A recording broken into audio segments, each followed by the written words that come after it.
Welcome. Can I turn this on? Maybe? All right. Can people hear in the back? Can you guys hear me? Is the mic on? No? Maybe you can ask them to turn it on. Maybe we can get a big, there we go. All right. Maybe we can get a bigger auditorium, we'll see. So welcome to CS 183B. I'm Sam Altman, I'm the president of Y Combinator. 9 years ago, I was a Stanford student, and then I dropped out to start a company, and then I've been an investor for the last few. So at YC, we've been teaching people how to start startups for 9 years. Most of it's very hands-on and specific to the startups, but 30% of it is pretty generally applicable.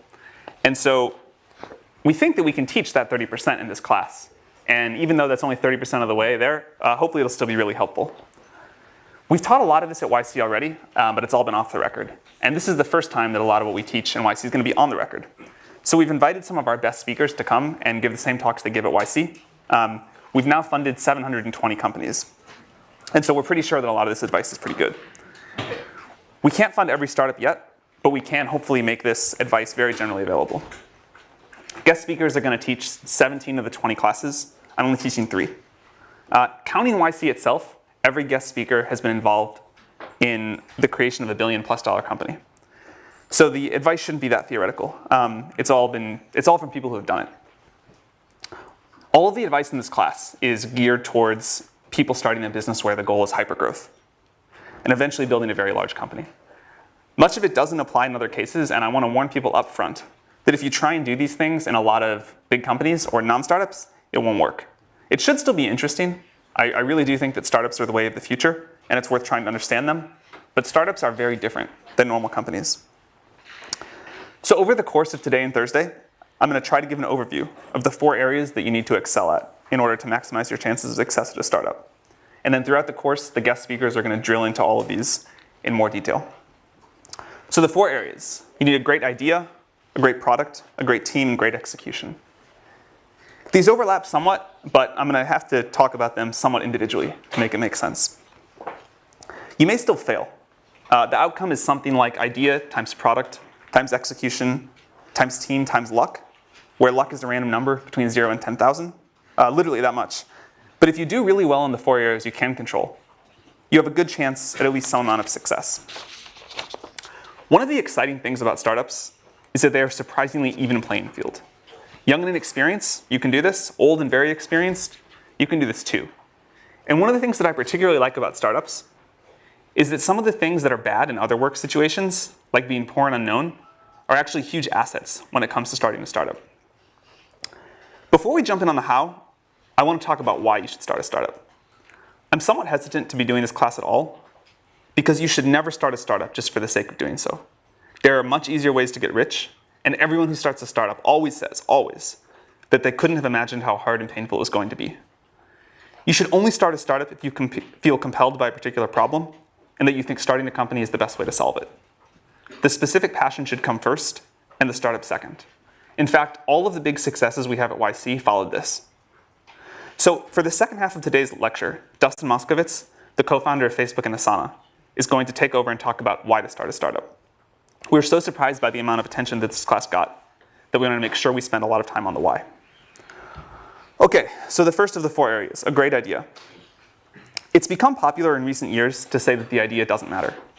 In fact, it's almost uncool to spend a lot of time thinking about the idea for a startup. You're just supposed to start, throw stuff at the wall, see what sticks, and not even spend any time thinking about if it'll be valuable if it works. And pivots are supposed to be great. The more pivots, the better. So this isn't totally wrong. Things do evolve in ways that are difficult to predict. And there's a limit to how much you can figure out without actually getting a product in the hands of users. And great execution is at least 10 times more important and 100 times harder than a good idea. But the pendulum has swung way out of whack here. A bad idea is still bad, and the pivot-happy world that we're in today feels really suboptimal. Great execution towards a terrible idea will get you nowhere. There are exceptions, of course, but most great companies start with a great idea, not a pivot. If you look at successful pivots, they almost always are a pivot into something the founders themselves wanted, not a random made-up idea. Airbnb happened because Brian Chesky couldn't pay his rent, but he did have some extra space. In general, though, if you look at the track record of pivots, They don't become big companies. I myself used to believe ideas didn't matter that much, but I'm very sure that's wrong now. The definition of the idea as we talk about it is very broad. It includes the size and the growth of the market, the growth strategy for the company, the defensibility strategy, and so on. When you're evaluating an idea, you need to think through all these things, not just the product. If it works out, you're going to be working on this for 10 years. So it's worth some real upfront time to think through the long-term value and the defensibility of the business. Even though plans themselves are worthless, the exercise of planning is really valuable and totally missing in most startups today. Long-term thinking is so rare anywhere, but especially in startups, that it's a huge advantage if you do it. Remember that the idea will expand and become more ambitious as you go. You certainly don't need to have everything figured out in a path from here to world domination, but you really want a nice kernel to start with. You want something that can develop in interesting ways. As you're thinking through ideas, another thing that we see young founders get wrong all the time is that someday you need to build a business that's difficult to replicate. This is an important part of a good idea. I want to make this point again because it's so important. The idea should come first and the startup should come second. Wait to start a startup until you come up with an idea you feel compelled to explore. This is also the way to choose between multiple ideas. If you have several ideas that all seem pretty good, work on the one that you think about most often when you're not trying to think about work. But we hear again and again from founders that they wish they had waited to start a startup until they came up with an idea that they really loved. Another way of looking at this is that the best companies are almost always mission-oriented. It's difficult to get large groups of people to the extreme levels of focus and productivity that you need for a startup to be successful, unless the company feels like an important mission. And it's usually really hard to get that without a great founding idea. A related advantage of mission-oriented ideas is that you yourself will be dedicated to them. It takes years and years, usually a decade, to create a great startup. If you don't love and believe in what you're building, you'll likely to give up at some point along the way. There's no way I know of to get through the pain of a startup without belief that the mission really matters. A lot of founders, especially students, believe that their startup's only going to take 2 or 3 years, and then after that they'll work on what they're really passionate about. That almost never works. Good startups usually take 10 years. A third advantage of mission-oriented companies is that people outside the company are more willing to help you. You'll get more support on a hard, important project than a derivative one. When it comes to starting startups, in many ways it's easier to start a hard startup than an easy startup. This is one of those counterintuitive things it takes people a long time to understand. It's difficult to overstate how important being mission-driven is, so I want to emphasize it one last time. Derivative companies, companies that copy an existing idea with very few new insights, don't excite people, and they don't compel the teams to work hard enough to be successful. Paul Graham is going to talk about how to get startup ideas next week. It's something that a lot of founders struggle with, but it's something I believe you can get better at with practice, and it's definitely worth trying to get better at. The hardest part about coming up with great ideas is that the best ideas often look terrible at the beginning. The 13th search engine, and without all the features of a web portal, most people thought that was pointless. Search was done, and anyway, it didn't matter that much. Portals were where the value was at. The 10th social network, and limited only to college students with no money, also terrible. MySpace had won, and who wants college students as customers? Or a way to stay on strangers' couches. That just sounds terrible all around. These all sounded really bad, but they turned out to be good. If they had sounded really good, there would have been too many people working on them. As Peter Thiel is going to discuss in the 5th class, you want an idea that turns into a monopoly. But you can't get a monopoly in a big market right away. Too much competition for that. You have to find a small market in which you can get a monopoly and then quickly expand. This is why some great startup ideas look really bad at the beginning. It's good if you can say something like, today, only this small subset of users are going to use my product, but I'm going to get all of them. And in the future, almost everyone will use my product. Here's the theme that's going to come up a lot. You need conviction in your own beliefs and a willingness to ignore others' naysaying. The hard part is that this is a very fine line. There's right on one side of it and crazy on the other. But keep in mind that if you do come up with a great idea, most people are going to think it's bad. You should be happy about that. It means they won't compete with you. This is also a reason why it's not usually dangerous to tell people about your idea. The truly good ideas don't sound like they're worth stealing. You want an idea about which you can say, I know it sounds like a bad idea, but here's specifically why it's actually a great one. You want to sound crazy, but you want to actually be right. and you want an idea that not many other people are working on. And it's okay if it doesn't sound big at first. Common mistake among founders, especially first-time founders, is they think that the first version of their product, the first version of their idea, needs to sound really big. But it doesn't. It needs to take over a small specific market and expand from there. That's how most great companies have started. Unpopular but right is what you're going for. You want something that sounds like a bad idea, but is a good idea. You also really want to take the time to think about how the market's going to evolve. You need a market that's going to be big in 10 years. Most investors are obsessed with the market size today, and they don't think at all about how the market's going to evolve. In fact, I think this is one of the biggest systemic mistakes that investors make. They think about the growth of the startup itself. They don't think about the growth of the market. I care much more about the growth rate of the market than its current size. And I also care if there's any reason that it's going to top out. You should think about this. I'd prefer to invest in a company that's going after a small but rapidly growing market than a big but slow growing one. One of the big advantages of these sorts of markets, these small but rapidly growing markets, is that customers are usually pretty desperate for a solution. And they'll put up with an imperfect but rapidly improving product. And a big advantage of being a student, one of the two biggest advantages, is that you probably have better intuition about which markets are likely to start growing rapidly than older people do. Another thing that students usually don't understand, or at least takes a while, you cannot create a market that doesn't want to exist. You can basically change everything in a startup but the market. So you should actually do some thinking to be sure, or at least as sure as you can be, that the market you're going after is going to grow and be there. There are a lot of different ways to talk about the right kind of market. For example, surfing someone else's wave or stepping into an up elevator or being part of a movement. But all of this is just a way of saying you want a market that's going to grow really quickly. It may seem small today, it may be small today, but you know, and other people don't, that it's going to grow really fast. So think about where this is happening in the world. You need this sort of a tailwind to make a startup successful. The exciting thing is there are probably more of these tailwinds now than ever before. As Mark Andreessen says, software is eating the world. It's just everywhere. There are like so many great ideas out there. And you just have to pick one and find one that you really care about. Another version of this that gets down to the same idea is Sequoia's famous question, why now? Why is this the perfect time for this particular idea and to start this particular company? Why couldn't it have been done 2 years ago? And why will 2 years in the future be too late?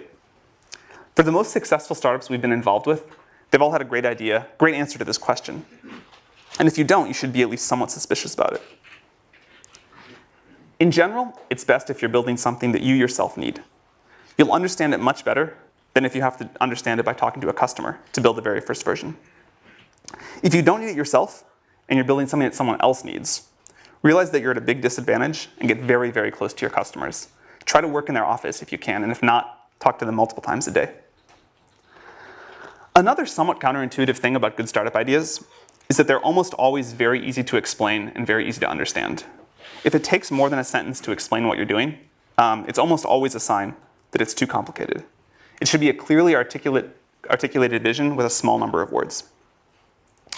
And the best ideas are usually either very different from existing companies in one important way, like Google being a search engine that worked just really well and none of the other stuff of the portals, or totally new like SpaceX.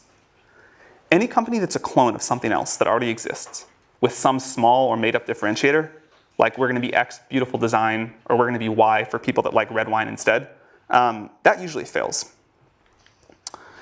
So as I mentioned, one of the great things about being a student is that you have a very good perspective on new technology.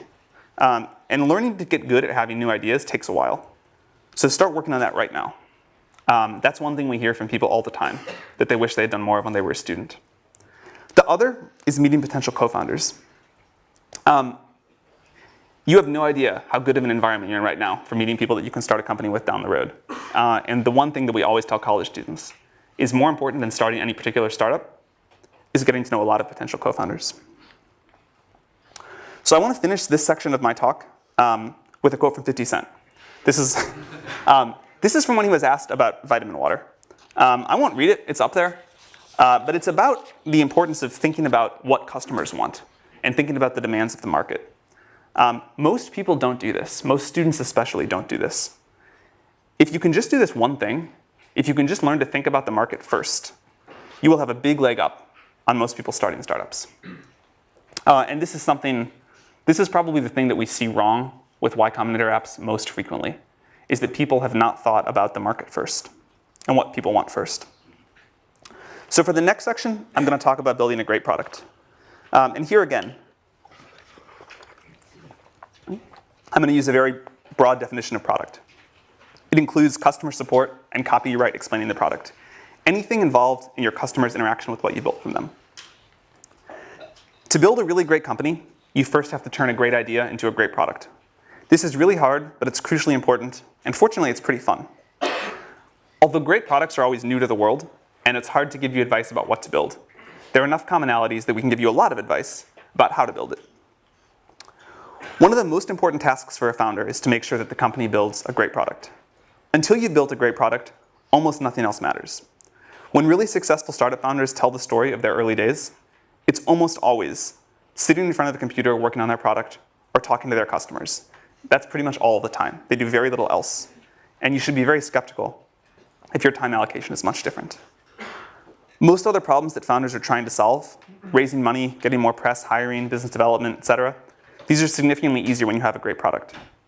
It's really important to take care of that first. Step one is to build something that users love. At YC, we tell founders to work on their product, talk to users, exercise, eat, and sleep, and very little else. All the other stuff I just mentioned, PR, conferences, recruiting advisors, doing partnerships, you should ignore all of that and just build a product and then get it as good as possible by talking to your users. Your job is to build something that users love. Very few companies that go on to be super successful get there without first doing this. A lot of good on paper startups fail because they merely make something that people like. Making something that people want, but only a medium amount, is a great way to fail and not understand why you're failing. So these are the two jobs. Something that we say at YC a lot is that it's better to build something that a small number of users love than a large number of users like. Of course, it'd be best to build something that a small number of users love, but opportunities to do that for V1 are rare, and they're usually not available to startups. So in practice, you end up choosing either the gray or the orange. You make something that a lot of users like a little bit, or something that a small number of users love a lot. And this is a very important piece of advice. Build something that a small number of users love. It's much easier to expand from something that a small number of people love to something that a lot of people love than from something that a lot of people like to a lot of people love. If you get this right, you can get a lot of other things wrong. If you don't get this right, you can get everything else right, and you'll probably still fail. So when you start in a startup, this is the only thing you need to care about until it's working. Should we explain that again? Sure. So you have a choice in a startup. The best thing of all worlds would be to build a product that a lot of people really love. In practice, you can't usually do that because a big company, if there's an opportunity like that, Google or Facebook will do it. So there's like a limit to the area under the curve of what you can build. And you can either build something that a lot of users like a little bit, or you can build something that a small number of users love a lot. And the total amount of love is the same. It's just a question of how it's distributed. And there's this law of conservation of how much happiness you can put into the world with the first product of a startup. And so startups always struggle with which of those two they should go. And they seem equal, right? Because the area under the curve is the same. But we've seen this time and again that they're not, and that it's so much easier to expand. Once you've got something that some people love, you can expand that to something that a lot of other people love. But if you only get ambivalence or sort of weak enthusiasm, and then try to expand that, you'll never get up to a lot of people loving it.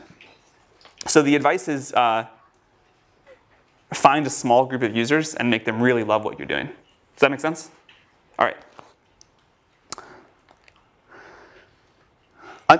One way that you know when this is working is that you'll get growth by word of mouth. If you make something people love, people will tell their friends about it. This works for consumer products and enterprise products as well. When people really love something, they tell their friends about it, and you'll see organic growth. If you find yourself talking about how it's okay that you're not growing because there's a big partnership that's going to come save you or something like that, it's almost always a sign of real trouble. Sales and marketing are really important, and we're going to have 2 classes on them later. But if you don't have some early organic growth, then your product probably isn't good enough yet. A great product is the secret to long-term growth hacking. You should get that right before you worry about anything else. It doesn't get easier to put off making a great product. If you try to build a growth machine before you have a product that some people really love, you're almost certainly going to waste your time. Breakout companies almost always have a product that's so good that it grows by word of mouth. Over the long run, great products win. Don't worry about your competitors raising a lot of money and what they may do in the future. They probably aren't very good anyway. Very few startups die from competition. Most die because they themselves fail to make something users love. They spend their time on other things. So worry about this above all else. Another piece of advice to make something that users love, start with something simple. It's much, much easier to make a great product if you have something simple. Even if your eventual plans are super complex, and hopefully they are, you can almost always start with a smaller subset of the problem than whatever you think is the smallest. And it's hard to build a great product, so you want to start with as little surface area as possible. Think about the really successful companies and what they started with. Think about products that you really love. They're generally incredibly simple to use and especially to get started using. The first version of Facebook was almost comically simple. The first version of Google was just an ugly web page with a text box and 2 buttons, but it returned the best results, and that's why users loved it. The iPhone is far simpler to use than any smartphone that ever came before it, and it was the first one that people really loved. Another reason that simple's good is because it forces you to do one thing extremely well, and you have to do that to make something that people love.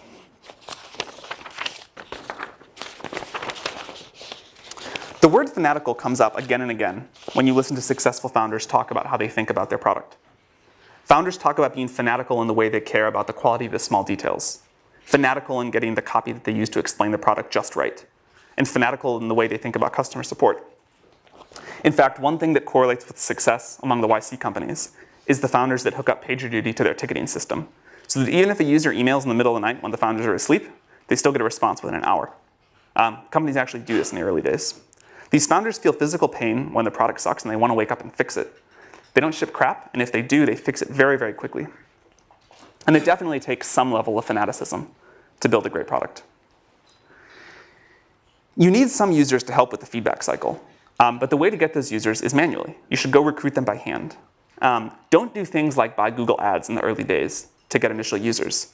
You don't need very many. You just need ones that will give you feedback every day and eventually love your product.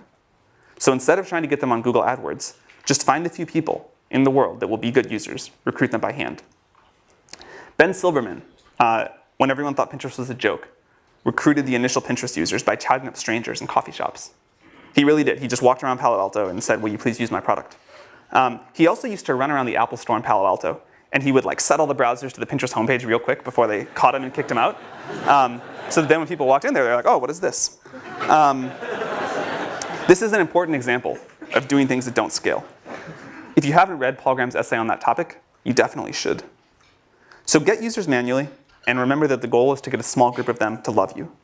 Understand that group extremely well, get extremely close to them. Listen to them, and you'll almost always find out that they're very willing to give you feedback.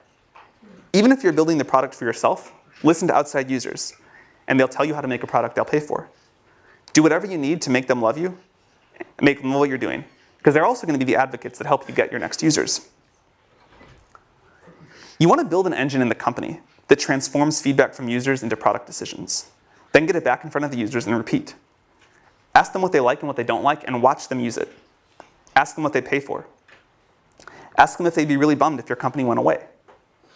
Ask them what would make them recommend the product to their friends, and ask them if they've recommended it to any yet. You should make this feedback loop as tight as possible. If your product gets 10% better every week, that compounds really, really quickly. One of the great advantages of software startups is just how short you can make the feedback loop. It can be measured in hours, and the best companies usually have the tightest feedback loops. You should try to keep this going for all of your company's life, but it's really important in the early days. The good news is that all of this is doable. It's hard, it takes a lot of effort, but there's no magic. The plan is at least straightforward, and you will eventually get to a great product.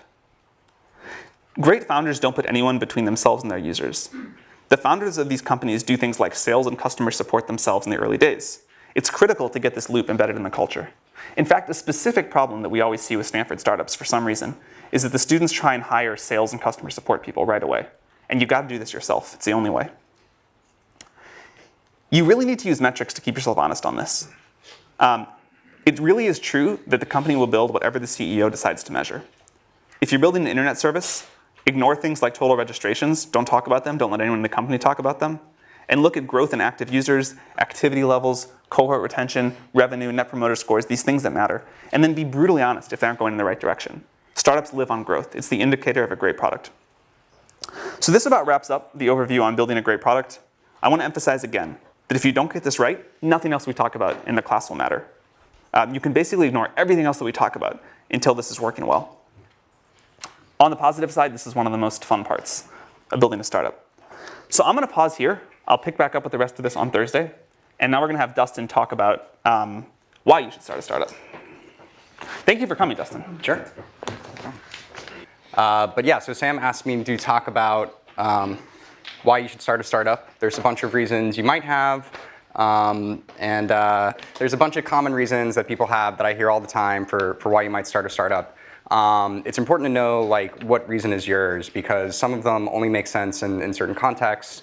Some of them will actually like lead you astray. You may have been misled by the way that Hollywood or the press likes to romanticize entrepreneurship. So I want to try and like illuminate some of those potential fallacies so you guys can make the decision in a clear way. And then I'll talk about the reason I like best for actually starting a startup. It's very related to a lot of what Sam just talked about. But surprisingly, I don't think it's the most common reason. Usually people have one of these other reasons, or they just want to start a company for the sake of starting a company. So the four common reasons, just to enumerate them, are it's glamorous, you'll get to be the boss, you'll have flexibility, especially over your schedule, and you'll have the chance to have bigger impact and make more money than you might by joining a later stage company. So, okay, you guys are probably pretty familiar with this concept. When I wrote the Medium post, which a lot of you guys read a year ago, I felt like the story in the press was a little more unbalanced. Entrepreneurship just got romanticized quite a bit. The movie The Social Network came out, had a lot of sort of like bad aspects of what it's like to be an entrepreneur, but mainly sort of painted this picture of like there's a lot of partying and you kind of move from like one brilliant insight to another brilliant insight, and really made it seem like this like really cool thing to do. And I think the reality is just not quite so glamorous. There's an ugly side to being an entrepreneur, and also just more importantly, what you're actually spending your time on is just a lot of hard work. Sam mentioned this, but you're basically just sitting at your desk, heads down, focused, answering customer support emails, doing sales, figuring out hard engineering problems. So it's really important that you kind of like go in with eyes wide open. And then also it's really quite stressful. This has been a popular topic in the press lately. The Economist actually ran a story just last week called like Entrepreneurs Anonymous, and shows like a founder kind of like hiding under his desk and talking about like founder depression. This is like a very real thing. Like, let's be real. If you start a company, it's going to be extremely hard. Why is it so stressful? So a couple reasons. One is you've got a lot of responsibility. People in any kind of career have fear of failure. It's kind of just like a dominant part of the psychology. But when you're an entrepreneur, you have fear of failure on behalf of yourself and all of the people who decided to follow you. So that's really stressful. In some cases, these people are depending on you for their livelihood. Even when that's not true, they have decided to devote the best of your years of their life to following you. And so you're responsible for the opportunity cost of their time. So that's a big deal. And you're always on call if something comes up. Maybe not always at 3 in the morning, but for some startups that's true. But if something important comes up, you're going to deal with it. That's kind of the end of the story. Doesn't matter if you're on vacation. Doesn't matter if it's the weekend. You've kind of always got to be on the ball and always be in a place mentally where you're prepared to deal with those things. And then a sort of special example of that or of this kind of stress is fundraising. So seen from The Social Network, this is us partying and working at the same time, and somebody's spraying champagne everywhere. So The Social Network spends a lot of time kind of painting these scenes. Mark's not in the scene. The other thing they spend all their time on is kind of like painting him out to be a huge jerk. This computer? Yeah. Oh. Okay, so this is an actual scene from. See, I'm going to move this just a little. Oh no. This will work. This will work. Okay. On the PDF as well. Yeah. Okay. Okay, cool. This is an actual scene from Palo Alto. Spent a lot of time at this desk, just kind of heads down and focus. Mark was still kind of a jerk sometimes, but in this more like fun, lovable way, and not a like sociopathic scorn lover way. So this is him like signaling his intention to just be focused and keep working, not be social. So then there's also the scene sort of demonstrating the like brilliant insight moment. It's kind of like straight out of A Beautiful Mind. They literally stole that scene. So they like to paint it as you just kind of like jump from one of these moments to the other moment with like parting in between. But really, we were just at that table the whole time. So interestingly, if you compare this to the other photo, Mark is in the exact same position, but he's wearing different clothes. This is definitely a different day. So cool. So that's what it's actually like in person. And I just covered this bullet up here. This is the Economist article I was talking about a second ago. So another form of stress is just like unwanted media attention. So part of it being glamorous, you get some positive media attention sometimes. It's nice to be on like the cover of Time and like be the person of the year. It's maybe a little less nice to be on the cover of People with like one of your wedding photos. It depends who you are. Some people would like that. I'd really hate it. But when Valleywag analyzes your lecture and just tears you apart, like you definitely don't want that. Nobody wants that. And then one thing I almost never hear people talk about is you're just a lot more committed. So if you're an employee of a startup and things are stressful, it's not going well, you're unhappy, you can just leave. For a founder, you can leave, but it's very uncool, pretty much a black eye on the rest of your career. And so you really are committed. For 10 years if it's going well, probably more like 5 years if it's not going well. So 3 years to figure out that it's not going well, and then if you find like a nice landing for your company, another 2 years at the acquiring company. And if you leave before that, again, it's not only going to harm yourself financially, it's going to harm all your employees, so you pretty much don't. So if you're lucky and you have a bad startup idea, you fail quickly, but most of the time it's not like that. All right, moving right along. And I should say, I've had a lot of this stress in my own life, especially in the early years of Facebook. I just got really unhealthy. I wasn't exercising, had a lot of anxiety, actually like throughout my back, like almost every 6 months, like when I was like 21, 22, which is like pretty crazy. And so if you do start a company, be aware that you're going to have to deal with this and you have to actually manage it. It's actually like one of your core responsibilities. Ben Horowitz likes to say like the #1 role of a CEO is managing your own psychology. It's absolutely true. Make sure you do it. So another reason, so people, especially if they've already had a job at another company, you tend to develop this narrative of like, okay, like the people running this company are idiots. They're making all these stupid decisions. They're spending their time in these stupid ways. I'm going to start a company and I'm going to do it better. I'm going to like set all the rules. It's a pretty attractive idea. Makes a lot of sense. If you've read my Medium post, you know it's coming. I'll give you guys a second to read this quote.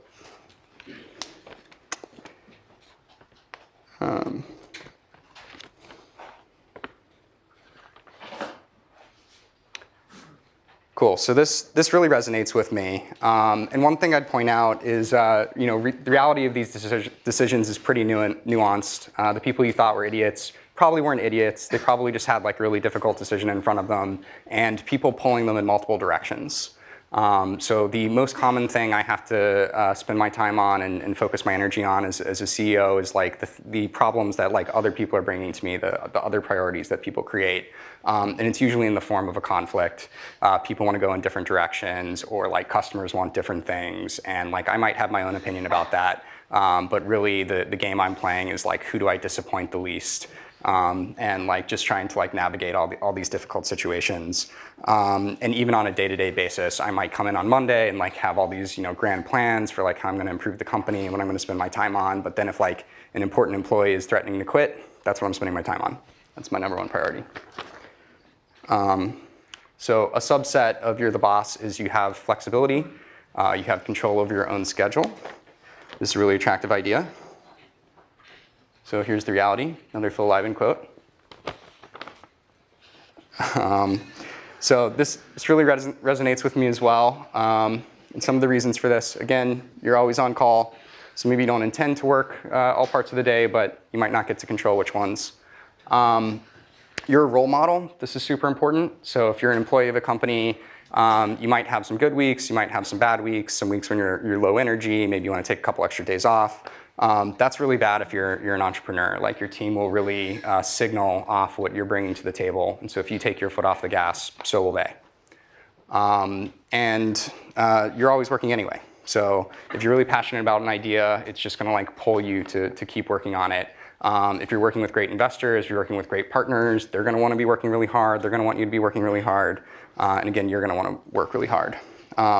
So some companies like to tell the story about you can have your cake and eat it too. You can have like 4-day work weeks maybe. If you're Tim Ferriss, maybe you can have a 12-hour work week. It's a really attractive idea. And it does work in a particular instance, which is if you want to like actually have a small business or go after a niche market, then you're a small business entrepreneur. That makes total sense. But as soon as you get past like 2 or 3 people, you really need to step it up and be full-time committed. Cool. So this is the big one. So this is the one I hear the most, especially like candidates applying to Asana. They tell me, I'd really like to work for a much smaller company or start my own because then I have a much bigger slice of the pie. I'll have much more impact on how that company does, and I'll have more equity, so I'll make more money as well. So let's examine when this might be true. So I'll explain these tables. They're a little complex, but let's focus on the left first. So this is just explaining Dropbox and Facebook. These are their current valuations. And this is how much money you might make as employee number 100 coming into these companies, especially if you're like a relatively experienced engineer, like you have like 5 years of industry experience. You're pretty likely to have an offer that's around 10 basis points. So if you joined Dropbox a couple years ago, the upside you'd have already locked in is about 10 million. There's plenty more growth from there if you believe in the company. If you joined Facebook a couple years into its existence, you made $200 million. This is a huge number.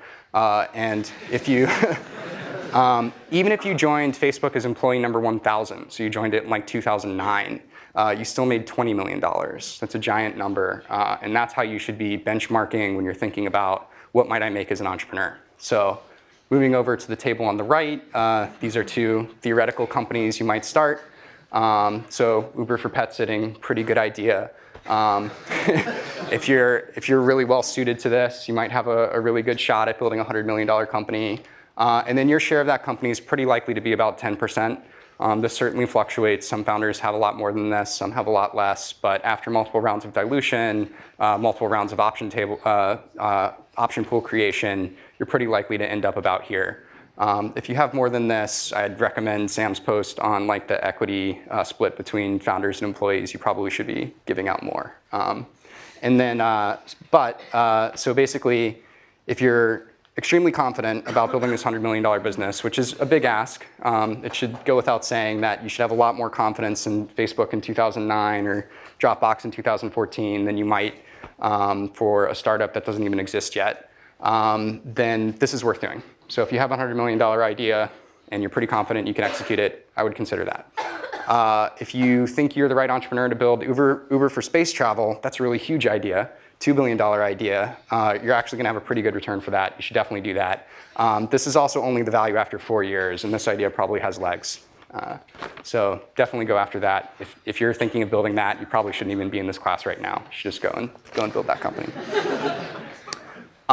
So why is this financial reward and impact? I really think that financial reward is very strongly correlated with the impact you have on the world. If you don't believe that, let's talk through some specific examples and not think about the equity at all. So why might joining a late stage company actually provide you a lot of impact? You get this force multiplier. They have an existing massive user base. If it's Facebook, it's 1 billion users, or if it's Google, it's 1 billion users. They have existing infrastructure you get to build on. That's also increasingly true for new startups, thanks to like AWS and all these like awesome independent service providers. But you usually get some like proprietary technology and it's all maintained for you. It's a pretty great place to start. And you get to work with a team and they'll help you just leverage your idea into something great. So a couple specific examples. Brett Taylor came into Google as around employee number 1,500, and he invented Google Maps. This is a product you guys probably use every day. I used it to get here, and it's used by hundreds of millions of people all around the world. Didn't need to start a company to do that. did happen to get a big financial reward, but the point is you had massive impact. My co-founder, Justin Rosenstein, joined Google a little later after Brett. He was a PM there, and just as a side project, he ended up prototyping Chat, which used to be a standalone app, as integrated into Gmail, like you see it in the upper right there. And before he did that, like people didn't even think you could do chat over Ajax or chat in the browser at all. And he just kind of like demonstrated it and showed it to his team, and then they made it happen. And again, this is probably a product most of you use maybe every day. And then perhaps even more impressively, shortly after that, JR left. He became employee round number 250 at Facebook, and he led a hackathon project along with people like Andrew Bosworth and Leah Pearlman to create the like button. So this is one of the most popular elements anywhere on the web, totally changes how people use it. And again, didn't need to start a company to do it, and almost certainly would have failed if he had tried, because he really needed the distribution of Facebook to make it work. So important to keep in mind the context for what kind of company you're trying to start, and like where will you actually be able to make it happen. So what's the best reason? So Sam already talked about this a little bit, but basically you can't not do it. You're super passionate about this idea. You're the right person to do it. You've got to make it happen. So how does this break down? So we're getting close to the end here. Am I doing on time? Cool. Sweet. Perfect. This is sort of like a wordplay. You can't not do it in two ways. One is you're so passionate about it that you have to do it. You're going to do it anyway. And this is really important because you'll need that passion to get through all of those like hard parts of being an entrepreneur that we talked about earlier. You'll also need it to effectively recruit. Candidates can smell when you don't have passion, and there are enough entrepreneurs out there who do have passion that they may as well work for one of those. So this is sort of like table stakes for being an entrepreneur. Your subconscious can also tell when you don't have passion, and that'll be a huge problem. And then, so the other way to interpret this is the world needs you to do it. So this is sort of validation that the idea is important. It's going to make the world better, so the world needs it. If it's not something the world needs, go do something the world needs. Your time's really valuable. There are plenty of good ideas out there. Maybe it's not one of your own, maybe it's an existing company, but you may as well work on something that's going to be good. And then the second way to interpret this is the world needs you to do it. You're actually well suited to this problem in some way. If this isn't true, it may be a sign that your time is better spent somewhere else. But also, just best case scenario, if this isn't true, you outcompete the team for which it is true, and you just end up with like a suboptimal outcome for the world. That doesn't feel very good. So drawing this back to my own experience, at Asana, Justin and I were kind of like reluctant entrepreneurs before we founded Asana. So we were working at Facebook. We were already working on a great problem. And we would basically work all day long on our normal projects. And then at night, we would keep working on this internal task manager that was used internally at the company. And it was just because we were like so passionate about the idea. It was so clearly valuable that we couldn't do anything else. And at some point, we had to have the hard conversation of like, okay, well, what does it mean if we don't actually start this company? We were able to see the impact it was having on Facebook. We were pretty convinced it could be really valuable for the world. We were also pretty convinced nobody else was going to build it. The problem had been around a long time, and we just kept seeing sort of incremental solutions to it. So if we didn't go out with the one that we thought was best, we thought there'd be a lot of value left on the table. And yeah, so we just couldn't stop working on it. And literally the idea was like beating itself out of our chest, like forcing itself into the world. And I think that's the feeling you should really be looking for when you start a company. That's how you know you have the right idea. So I'll go ahead and stop there. I'll put some recommended books up here, but won't narrate them. And maybe that's the end of the class. Yeah, thank you.